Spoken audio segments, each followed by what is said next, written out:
o grande pai da psicanálise, ele teve uma oportunidade monumental de cunhar uma frase, um pensamento, que é a base da nossa abordagem nesta noite.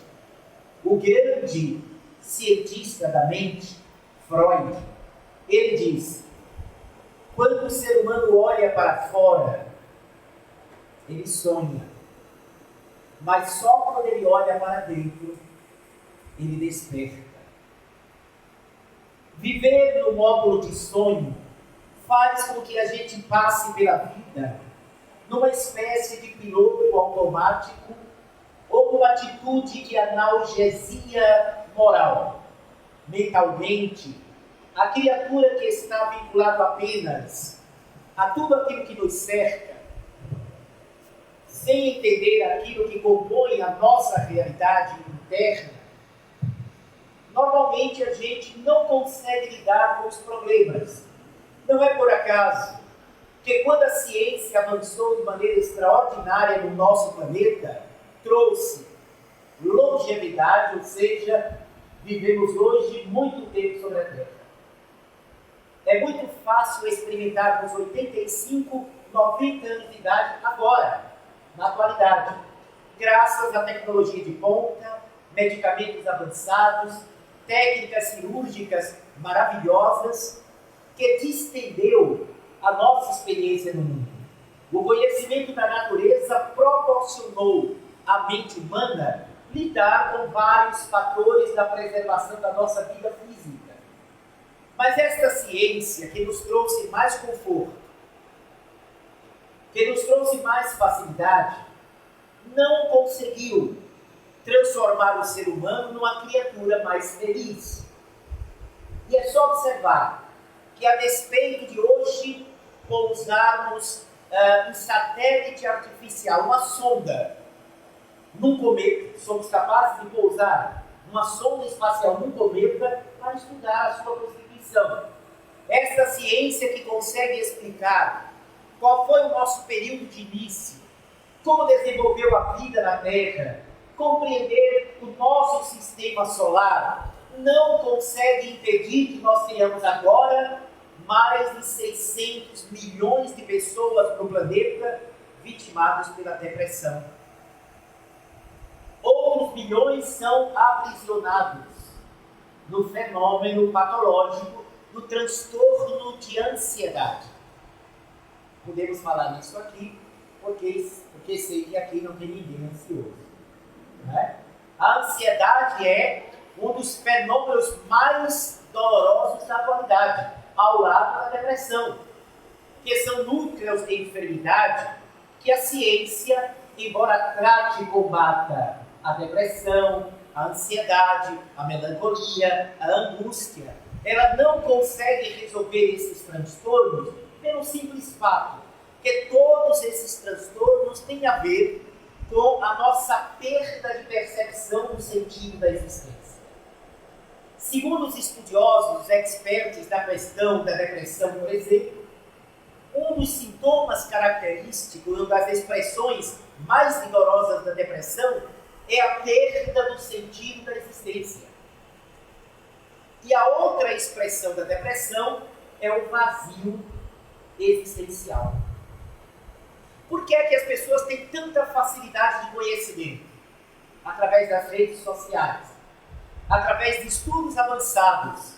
Porém, esse vazio existencial continua atormentando a alma humana. Exatamente porque cada momento, cada século, cada ano, cada dia, cada mês que passa, o ser humano vai conscientemente compreender que não são as coisas que passam que vão lhe preencher as expectativas de vida, e sim a construção que nós precisamos fazer dentro de nós. Olha a quantidade enorme de pessoas que, além desses transtornos a que me referi, ainda são vitimadas por dois processos muito conhecidos do meio espírita: a auto-obsessão e a obsessão propriamente dita. A influência dos espíritos em nossa vida, que o Senhor Allan Kardec indagou as entidades invisíveis. Os espíritos interferem em nossa vida? Resposta: sim, muito mais do que acreditemos. Tanto que frequentemente são eles, os espíritos, que nos dirigem. E a gente poderia complementar, tanto para o bem quanto para o mal. Desde as tradições mais antigas, antes de Jesus, nós podemos citar dois grandes sábios que antes de Cristo abriram um caminho monumental para que o ser humano na atualidade possa encontrar o equilíbrio íntimo, o eixo da harmonia interior e, consequentemente, da verdadeira saúde, porque a saúde é nível de energia equilibrado em nós, a partir daquilo que a gente pensa da vida e do aproveitamento das nossas experiências reencarnatórias. Então, quais foram os dois grandes sábios? Houveram muitos outros. A gente poderia citar aqui Gautama, poderíamos citar Rama, Krishnamurti, mas eu vou citar dois que considero fundamentais, antes de Cristo. O primeiro, Hermes Trismegisto. Alguém já ouviu falar nessa figura? Quem nunca ouviu falar, nunca, levante a mão, só para ter ideia. 98,4%. Muito bem. Hermes, ele foi o criador do Egito Antigo, da primeira escola de mistérios do Egito. Vocês nunca ouviram falar em Hermes Trismegisto. O sobrenome dele vem de Hermes, 3 vezes mestre. Quem torce por um time de 3 cores, o seu time é tricolor. Eu sei que Santa Cruz está se acabando, mas é tricolor. Tá? Então, Trismegistus, 3 vezes colossal, 3 vezes mestre. Então, Hermes, ele dizia: a boca da sabedoria só se abre para os ouvidos preparados para ouvir. Porque ele dizia que só a alma amadurecida seria capaz de compreender as leis universais. Então, Hermes, vocês já ouviram falar algo referente a ele. Quer ver uma coisa? Aquele jarro está hermeticamente fechado. Vem de Hermes. Por que hermeticamente fechado? Porque quem participava da sua escola de mistérios, seus discípulos, não vazava nada, nenhum conhecimento que ele transmitia, quem estava de fora ficava sabendo. Daí vem o termo: essa vasilha está hermeticamente fechada. E Hermes dizia, entre as 7 leis universais, uma delas seria estrutural para a nossa palestra de hoje. Aliás, 2. Vou citar só 2. Primeiro, ele dizia que tudo no universo começava com a primeira lei, a lei do mentalismo. Tudo é mental. O universo é uma criação da mente de Deus, que materializa através de galáxias, estrelas, planetas, tudo.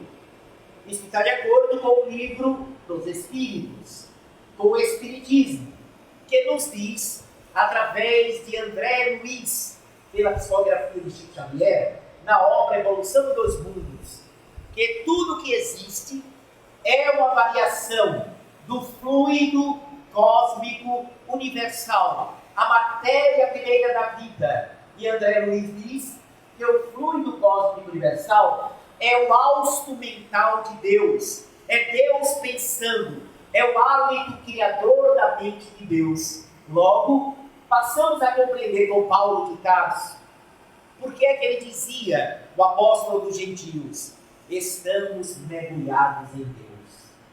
Porque a gente respira no sistema nervoso de Deus, que é o campo do seu pensamento. Nós pensamos, sentimos e agimos dentro da mente divina, através do seu processo criador, que é o universo. Então a primeira lei é mentalismo. Assim como a nossa vida também é mental. Assim como a vida depois da morte, o mundo dos espíritos, é um mundo mental. Nós somos o que pensamos.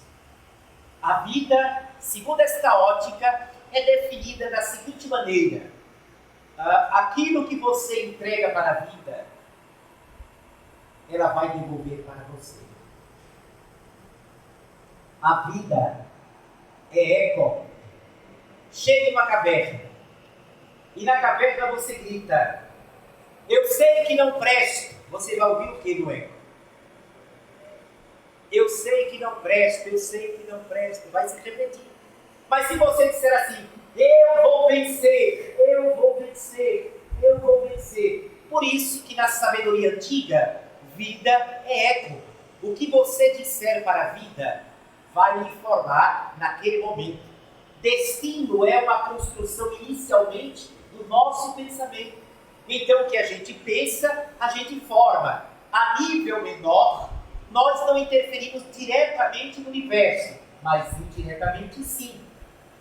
A minha mágoa ou o meu ódio aqui no Rosarinho vai alimentar o ódio e a mágoa de Vladimir Putin, lá na Rússia. A minha desonestidade aqui no Brasil vai alimentar a desonestidade de Kim Jong não sei quem, do outro lado do mundo. Por quê? Porque quando a gente pensa, a gente cria uma matéria mental, segundo ainda a definição de André Luiz Espírito. A matéria mental é o que vai formar a nossa aura. A aura é o campo de energia de cada um de nós. E a sua aura, a minha aura, é a nossa história evolutiva. Ela é dinâmica, ela muda de um segundo para outro, de acordo com a natureza do que a gente pensa, do que a gente sente, do que a gente fala e do que a gente faz. Vamos dizer que eu sou clarividente. Aí eu olho para o nosso amigo aqui, estou vendo a aura dele linda, lilás com dourado e prata. Gostou? Mas daqui a pouco, ele olha assim e lembra de uma pessoa que ele não gosta. E quando ele pensa, ele fica chateado, que eu olho de novo para ele, a aura dele já não está mais lilás e dourada. Já está obscurecida, porque a aura tem uma mutação altamente dinâmica, obedecendo a natureza do nosso pensamento. E é esta primeira lei que Hermes ensinava para o ser humano saudável e feliz, o mentalismo, que provoca a segunda grande lei importantíssima no nosso estudo, que é a lei da vibração. Tudo vibra no universo. Olhe para essa parede aqui. Ela está parada, não está? Claro que não. Isso é uma ilusão dos nossos sentidos. A parede é formada por átomos e subpartículas atômicas. Tanto os átomos como as subpartículas estão vibrando. E vibração é movimento, por menor que seja. Então tudo está vibrando. Você está vibrando. O meu corpo também. Muito bem. Tudo vibra. E essa vibração, ela provoca uma frequência vibratória. Frequência vibratória é a quantidade da velocidade que a gente vibra. Quanto mais a pessoa tem sentimentos bons, positivos, nobres, libertadores, mais a nossa vibração é acelerada, nosso corpo espiritual emite luz em função da vibração acelerada, e isto provoca uma outra consequência, chamada sintonia. Toda frequência vibratória desencadeia uma sintonia. Sintonia é a identificação de uma frequência vibratória com outra. Essa sintonia ganha um outro nome, chama-se afinidade. Então, o que você pensa cria uma vibração. O que você vibra cria uma sintonia. A sintonia que você desencadeia produz uma afinidade. Os afins, os iguais, os semelhantes os semelhantes o quê? Se atraem. Se você passa sábado de manhã, 6 horas da manhã, numa barraca pega bêbado, e tem 4 pessoas tomando cachaça, você tem ali 4 espíritos afins, que têm a mesma intenção, o mesmo gosto, o mesmo desejo, a mesma vontade. Isso materialmente, porque espiritualmente é muito mais. Então, toda vibração nossa atrai forças, vibrações mentais, espíritos e pessoas que vibram semelhante a nós. Aí eu pergunto às senhoras e senhores aqui presentes, a partir dessa informação, quem é responsável pela natureza dos espíritos que nos acompanham? Eu não sei se foi o susto ou foi uma reflexão pesada. Atenção, os perturbados do meu lado esquerdo. Quem é responsável pela natureza do espírito que nos acompanha? Os atormentados do meu lado direito. Quem é responsável pelos espíritos que nos acompanham? Nós. Os obsidiados do lado? Nós. Olha, gente, isso é ensinado pelo Espiritismo. Porque todo o processo espiritual é um fenômeno de identificação de interesses. Emmanuel, através de Chico Xavier, coloca de uma maneira linda na psicografia e direta. Toda obsessão começa no obsidiado. Por mais que isso machuque o nosso ego. Assim como toda libertação também começa nele. Porque o melhor tratamento de desobsessão não são as reuniões que a gente faz. Essas desobsessões ajudam muito. Tem ajudado muita gente. Mas a melhor de todas, desobsessão é essa aqui, ó. Onde a gente ouve, lê, participa, reflete e opta por fazer uma transformação interior. É por isso que a essência do Espiritismo na Terra, esta ciência que nos mostra o invisível, esta filosofia que nos explica os dramas da vida e essa religiosidade que nos religa a Deus através de uma fé raciocinada, é por isso que a alma e a essência do Espiritismo está alicerçada na sua finalidade ética moral, que é o Evangelho de Jesus. E tem como alma fundamental a reforma íntima da criatura. Então, a melhor desobsessão é eu mudar o meu padrão. Se eu não buscar transformar a minha realidade interna pelo autoconhecimento, por observar as sombras que eu carrego em mim, e sombras são deficiências que ainda possuo, assim como existem as luzes que constituem a nossa essência. Se eu não fizer essa observação íntima, pessoal, eu irei continuar vibrando na mesma frequência negativa ou de baixa qualidade. Resultado, eu posso tomar 3 tonéis de água fluidificada. Tomar 8.333 passes no ano. Mas se eu não mudar a gênese que causa a origem da sintonia, o passe ajuda muito. A água magnetizada nos auxilia bastante.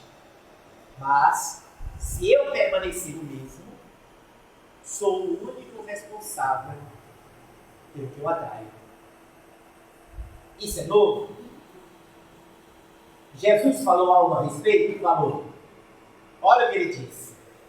Quando o espírito impuro é retirado de alguém, vaga por terreno árido e deserto. Não encontrando lugar para ficar, aquele espírito impuro retorna para sua antiga hospedaria. E encontrando a casa desarrumada do mesmo jeito, ou seja, a pessoa que ele auxiliava, ele ali se instala novamente e ainda traz mais 7 espíritos com ele. Está lá na Bíblia. Ou seja, a pessoa vira um condomínio espiritual. O que é encontrar a casa desarrumada do mesmo jeito? A pessoa não mudou. Continua com as mesmas deficiências, com os mesmos desejos infelizes, com a mesma baixa vibração. Vou fazer a primeira pergunta idiota da noite. Quem aqui gostaria de ter a companhia todos os dias de Bezerra de Menezes ao seu lado? Levante a mão, só para eu ver. Se eu pudesse levantar até os pés. Todos nós gostaríamos.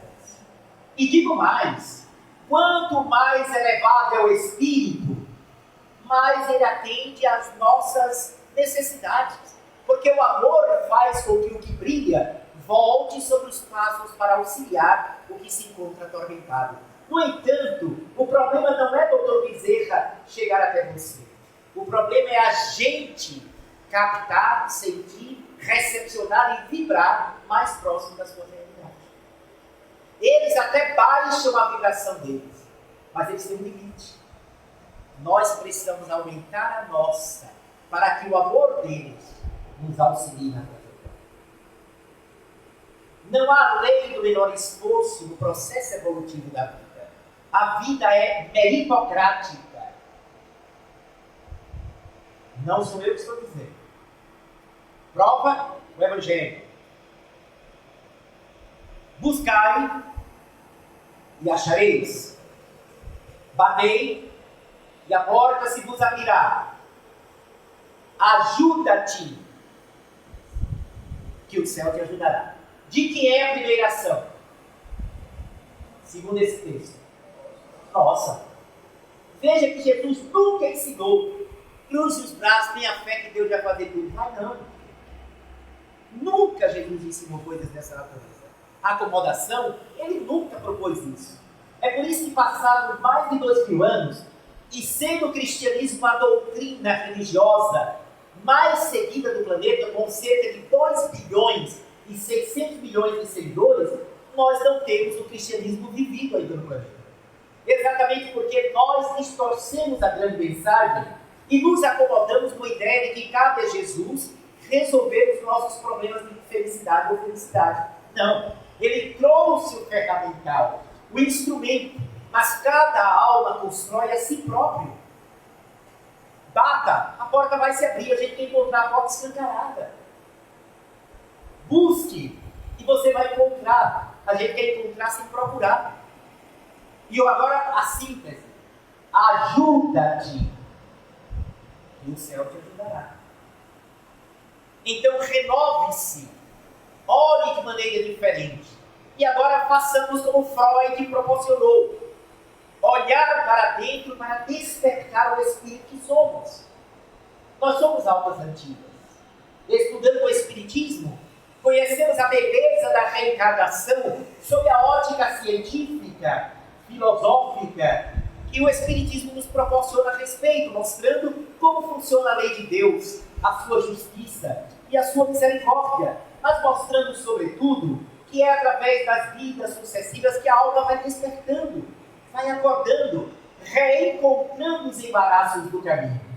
O objetivo da reencarnação não é nos punir. Nós temos um complexo de inferioridade tão grande que a gente desenvolve a ideia que foi alimentada, lamentavelmente, pelas religiões, de que nós somos simplesmente pecadores, merecendo sofrer, porque o casal que a gente não conheceu resolveu comer uma fruta que não devia. Nem a lei humana permite isso. Você pode ser preso porque o seu avô matou alguém? Pode? Não.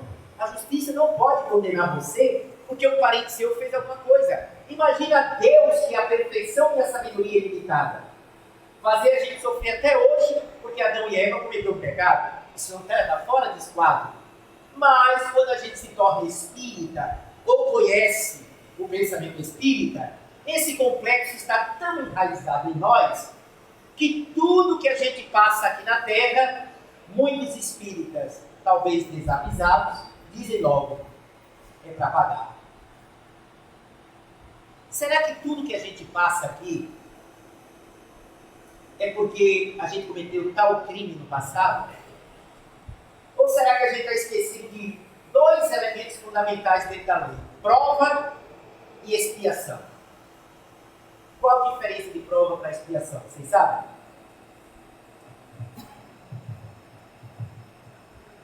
Vamos lá. A expiação tem a ver com o passado. Expiar tem a ver com graves erros cometidos pela alma, em que, passando pela mesma experiência, o espírito assimila a lição, responde pelo ato infeliz que fez e aprende que não deve fazer mais. Prova tem a ver com o futuro. Expiação tem a ver com o passado. Prova tem a ver com o futuro. Por quê? Prova é um teste que você faz para averiguar o que você está conquistando, objetivando os seus gols espirituais para o amanhã.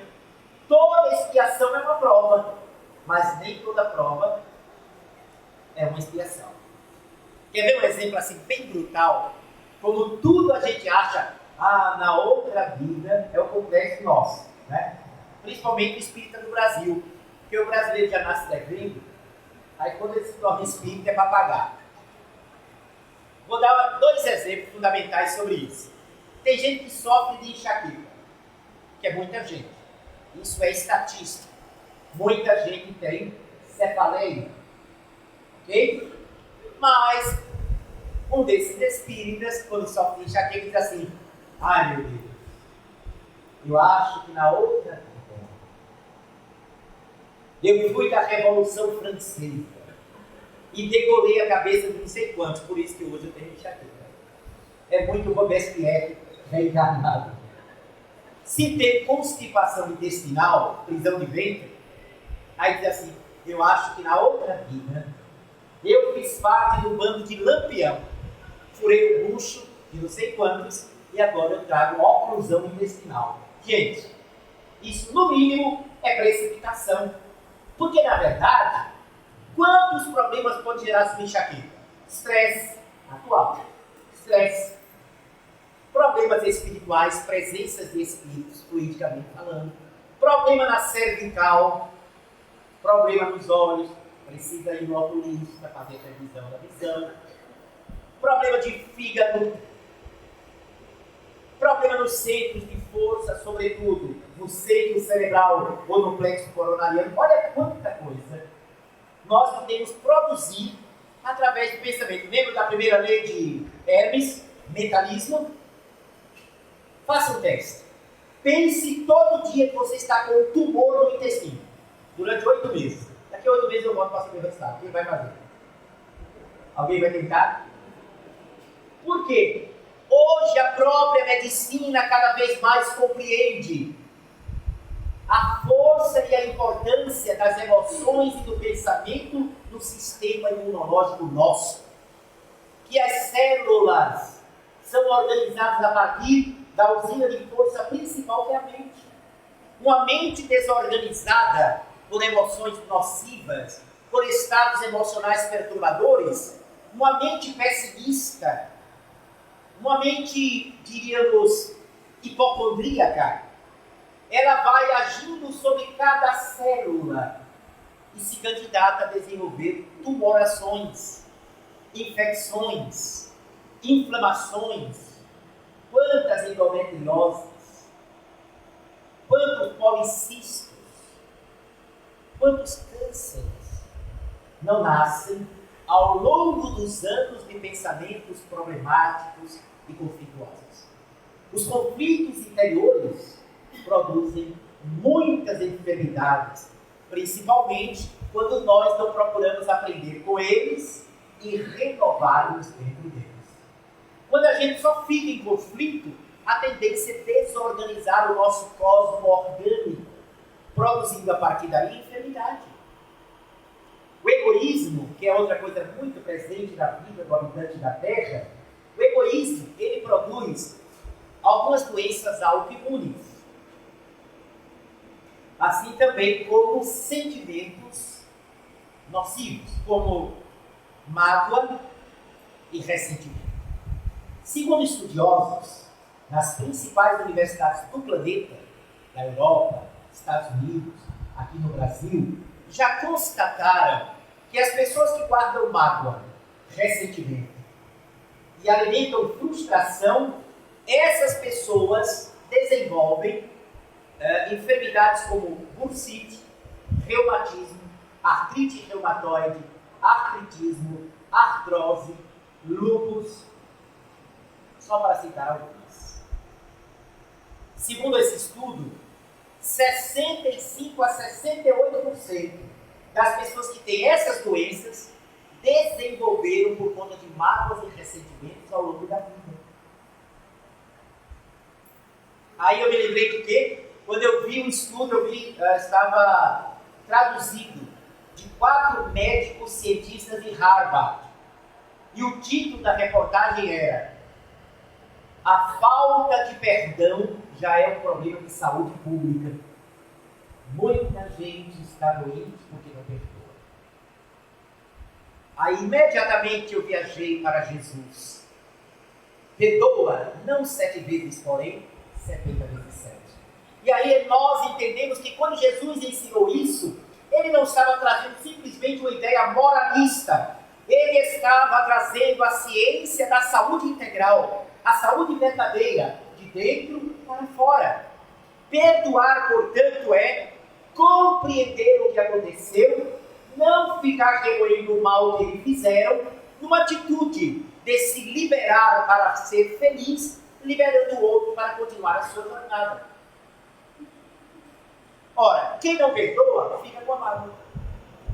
Por isso que perdoar é importante para se livrar da mágoa. Mas aí alguém diz: mas eu tenho lúpus, bursite e artrose. E eu não tenho ninguém para perdoar, não tenho ninguém assim que me feriu. Muito bem. Pode não ter uma pessoa para perdoar, mas você pode precisar se perdoar. Quanta gente fica infeliz, por exemplo, porque amava uma determinada pessoa lá atrás, muitos anos. Mas foi atrás de manhã, casou com a mala sem alça. E até hoje não se perdoa. Atrás, mas o pai de uma oficina disse: meu filho, fica aqui, você vai tomar conta. Aí foi atrás do pai, não pegou aquela oportunidade, a oficina fechou, a rua continuou cheia de buraco e ele está passando necessidade. Então a pessoa não se perdoa. Eu fui aos extremos, tá, gente? Mas aí serve para qualquer coisa. Arrependimentos que há dentro de nós, a gente precisa se perdoar. Porque quem não se perdoa se agride permanentemente, se culpa e se agride o tempo inteiro. Daí porque a tomada de consciência pelo autoconhecimento não é para a gente ficar com remorso. O remorso é o sinal de alerta da consciência. E o que é a consciência em nós? Segundo o livro dos Espíritos, quando Allan Kardec perguntou aos Espíritos: aonde está escrita a lei de Deus? A resposta é a segunda mais curta do livro dos Espíritos: na consciência. Então é na consciência que a lei está estabelecida em cada espírito. Então quando o remorso bate, é porque essa lei está dizendo: olha, você está em desarmonia com a lei. Quando eu odeio, quando eu persigo, quando eu sou desonesto, quando eu uso a malícia, quando eu prejudico alguém, quando eu sou indiferente ao próximo, eu estou entrando numa frequência de desajuste para com a lei sagrada da vida.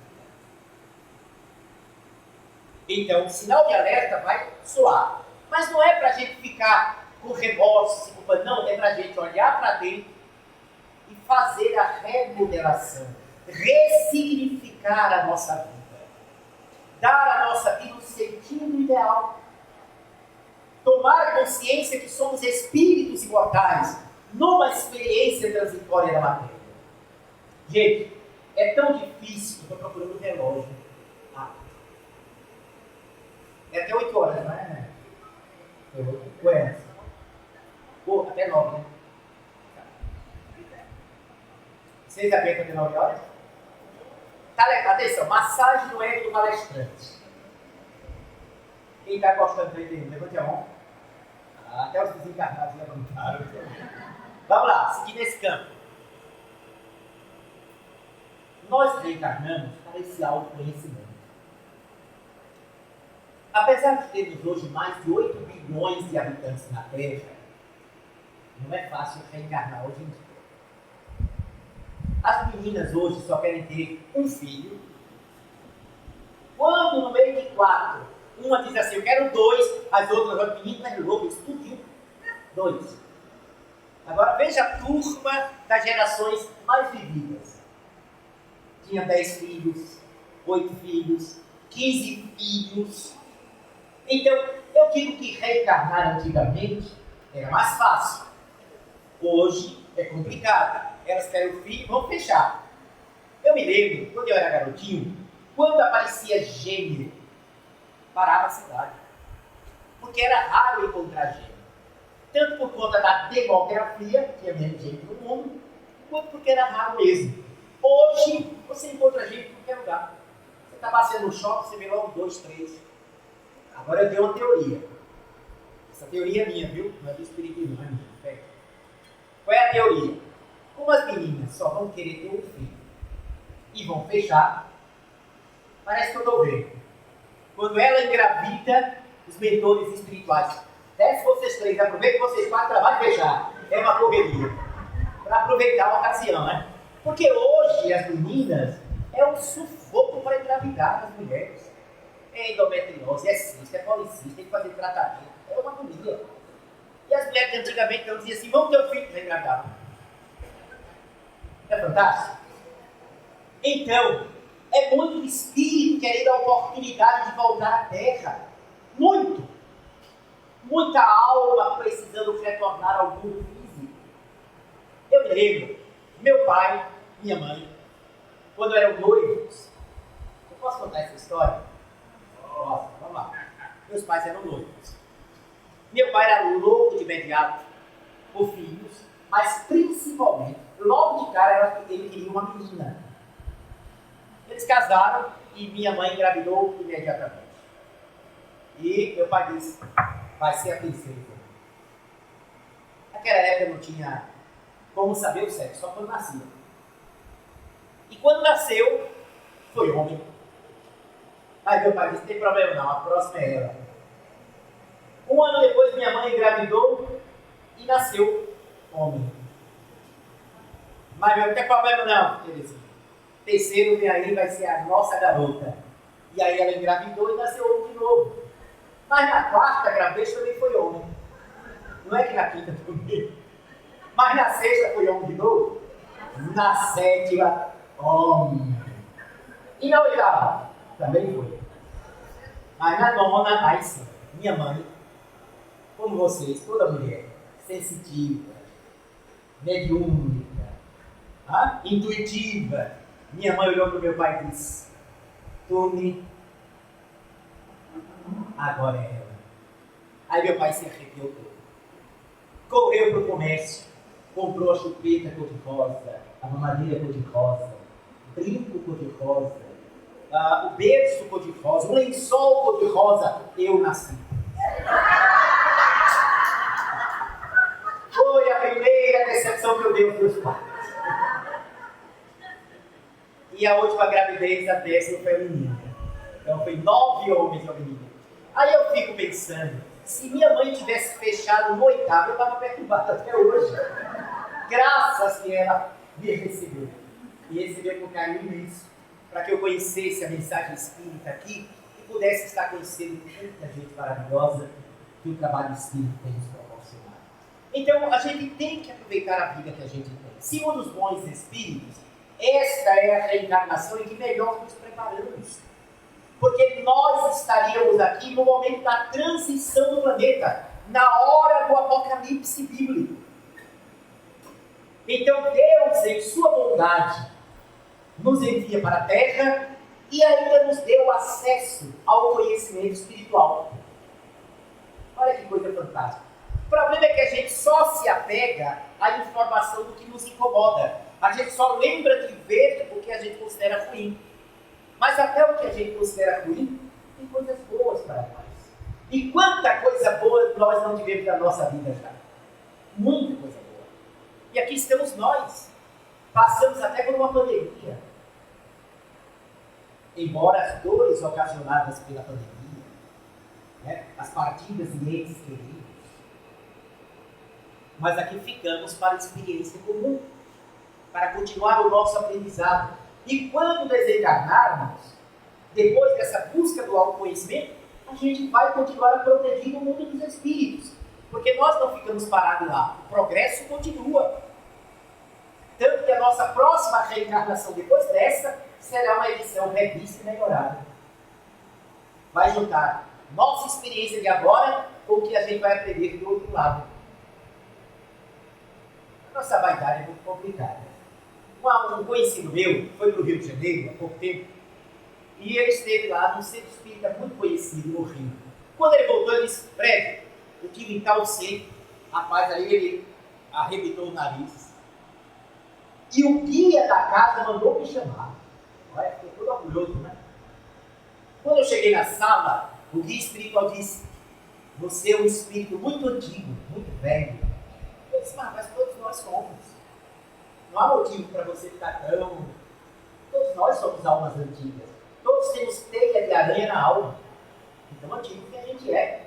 Aí ele disse assim: mas ele me disse que eu já tive 12.000 encarnações. Aí eu joguei um balde de água fria neles. Meu amigo, você falhou mesmo. Então. Ainda regalou: como assim? 12.000 no ele continuou com essa mazela toda. Progrediu um pouco. Agora, se você dissesse eu tive 20, eu digo, você progrediu bem.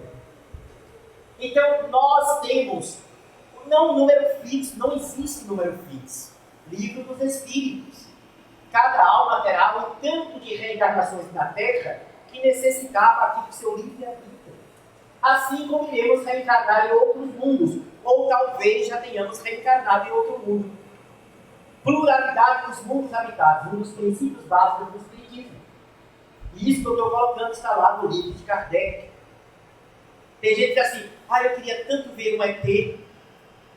Se olha no espelho. Primeiro, a gente veio do espaço, a gente não é da Terra. Estamos nela. E segundo, quem pode apostar aqui se já não viveu em outro local? É uma possibilidade. Se viveu, não sei. Mas que é uma possibilidade dentro das leis naturais do universo. Então, é preciso coragem para o autoconhecimento, porque olhar para dentro é nos levar a encontrar nas primeiras camadas do nosso ser as nossas imperfeições. Isso vai incomodar o orgulho, a vaidade, vai mexer. Porque as primeiras camadas são as camadas do contato com as imperfeições. Agora, não desanime, porque nós não somos as nossas imperfeições. Isso é um fenômeno transitório.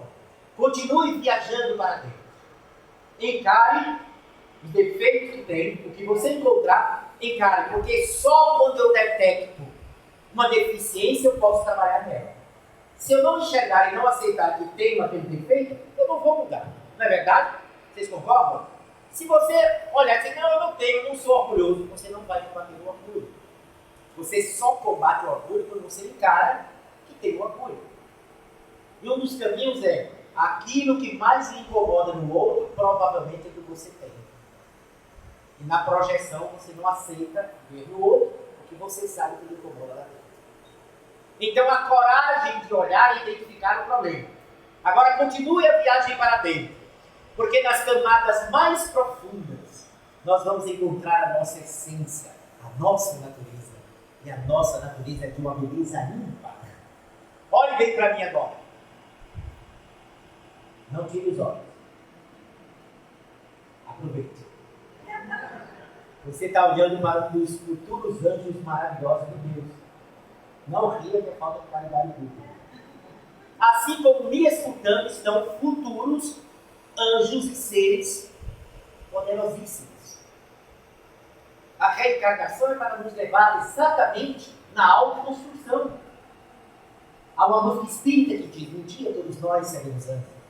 Porque aqui dentro de mim, dentro de você, mora um apóstolo, um santo, um gênio, um cientista, um sábio, um poeta, um xamã, um enfermeiro, um administrador. Tudo repousa aqui. Seja por aquilo que a gente já viveu, seja por aquilo que a gente vai viver. É o potencial que está dito por Jesus no Sermão do Monte, o discurso mais belo e profundo que a humanidade conheceu. É lá no Sermão do Monte, onde ele inseriu as bem-aventuranças, que Jesus fala: vós sois o sal da terra, vós sois a luz do mundo. Gente, nunca Jesus no Evangelho puxa a gente para baixo. É o tempo todo levantando a gente. Quando ele diz, vós sois o sal da terra, ele está dizendo o quê? Eu fui fazer essa pergunta lá no evento espírita, lá em Poços de Caldas, Minas Gerais. Aí na palestra tinha 1.500 pessoas. Eu perguntei assim, para que serve o sal? Aí uma pessoa disse assim, salgar. Nunca eu vou comer nessa casa. Porque o sal não serve para salgar, e sim colaborar com o sabor. Quando ele diz que nós somos o sal da terra, quer dizer, se a sua vida está insípida, se a sua vida está empobrecida, está sem gosto, você é que tem que dar sabor à sua vida. Não é ficar esperando que venha um salvador da pátria, um príncipe encantado, uma deusa grega. Não, é você que vai fazer o processo interno. Vós sois a luz do mundo, nós carregamos a luz em nós. Em outra passagem ele disse, brilhe a vossa luz. E disse mais, tudo aquilo que eu fiz e faço, vós podeis fazer e muito mais. Ele está dizendo que a nossa vida, você pode curar um cego, você pode fazer um paralítico andar. A nossa amiga, você pode multiplicar pães e peixes. Com a inflação do jeito que está, imagina, que coisa maravilhosa, multiplicar pães e peixes. Eu posso devolver o ouvido são para quem é surdo. E você pode curar o leproso. Jesus mente. Então só uma pessoa lá no seu pensamento. Agora eu fico assustado. Vou repetir a pergunta. Gente, Jesus mente? Esse não foi muito convicto, não, mas vou deixar para lá. Quanto mais elevado é o Espírito, mais verdade ele é. Se ele disse que a gente pode fazer, a gente pode. Agora, ele também explicou por que a gente não faz. Se tivesses fé do tamanho de um grão de mostarda, dirias para esta montanha, retira-te daí, e ela se retira. Fé é uma força, é a energia, é o potencial que nós temos, e que não acreditamos que temos, mas temos. Quando eu me entrego ao desespero, quando eu me entrego à desesperança, quando eu me entrego à tristeza excessiva, eu estou me negando, eu estou sabotando o ser que eu sou. Mas quando eu tenho a consciência, eu não me permito abater pelos encargos da vida. Nenhum problema é maior do que a alma humana. Nenhuma dificuldade é maior que você. Nenhuma dor tem mais poder do que você tem. Creia nisso. Se a gente assimilar essa realidade, a gente vai vencer toda e qualquer dificuldade da vida. Nós vamos superar todas as lágrimas. Quando sofremos, sentiremos resignação operosa, aquela que tem consciência que tudo passa e que vamos vencer. Nós venceremos. E essa pessoa que faz a viagem para dentro pelo autoconhecimento, com coragem e determinação, vai aprender a todos os dias acordar pela manhã e vai cantar para a humanidade, conforme o poeta da música espírita escreveu certo dia. Hoje eu acordei, feliz a cantar, uma alegre canção sem tergiversar. Não vale ser triste, não pares na dor. Sorria, amigo, na paz do Senhor. Olha os campos, os pássaros, as flores, a noite e os céus com os seus esplendores. A vida é bela, sublime é o amor. Cantemos alegres louvando ao Senhor. Pois se um dia quiseres andar nos espaços, feliz entre os astros, envolto em luz, põe em ti mais amor e vive a lição do Mestre Jesus. Pois eu caminhei sem saber aonde ir. Nesses caminhos, quantas vezes me perdi. E o amor do Pai, a brilhar, se fez em luz. Iluminou pelos caminhos as pegadas de Jesus. Agora eu sei para onde eu devo ir. É só seguir. E feliz nós seguiremos. Ele é o caminho para a verdade e para a vida. A estrada florida para Deus caminharemos. Deus nos abençoe, muita paz e luz nos nossos caminhos. Muito obrigado.